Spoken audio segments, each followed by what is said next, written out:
All right, here's an example for graphing radical functions. So for something like this, you want to pick x values that are going to give you a nice y value output. So you want to find something that is going to have a perfect square root. Example, the square root of 1 is 1, and the square root of 4 is 2. So you want to have something in the square root that gives you that perfect square so that we have a nice xy value to plot in our graph. So first off, we can put in 0 for x because 0 plus 4 will give me 4, and then when I square root 4, I'll end up with 2, which is a really nice value. So my y value is 0 plus 4 all square rooted, which is the square root of 4, or 2. Now you might say, well, it's either plus or minus 2. But whenever you see something like this as a function, we're going to assume that it's the positive square root. And then if it were going to be written as the negative square root, we would assume it was the negative square root. So the value of 0 gave us 0 plus 4, we square rooted 4, and we got 2. Let's find another value that might give us a nice positive square root. So if I square root 9, I also get a nice value. So that means I should put in 5 for x because 5 plus 4 will give me 9. And then I end up with 3.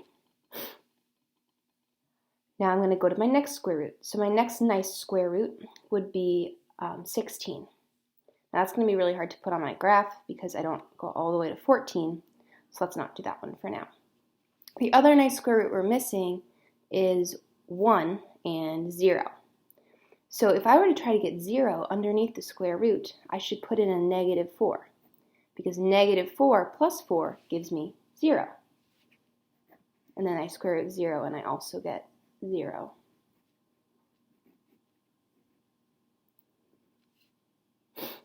And then the other value I want to try is negative 3 because negative 3 plus 4 gives me a positive 1. And when I square root a positive 1, I get 1.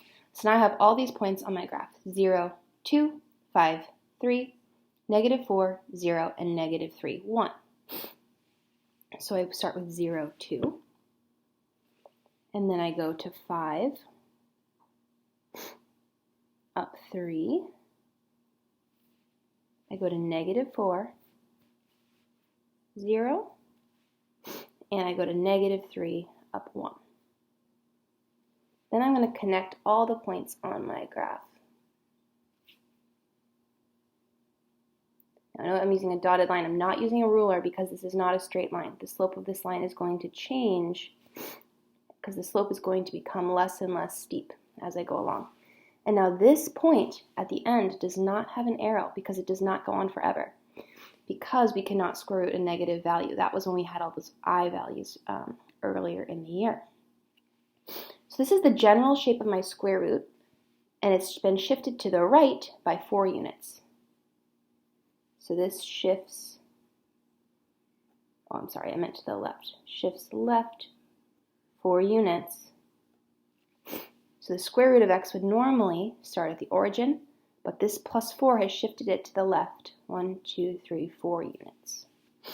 So what you'll be doing is looking in your workbook, and you'll be doing some problems. Now sometimes the numbers are inside the radical. That means you square root that number first. If they're outside the radical, that means first you do the square root and then you add the number. So we'll do an example like that next.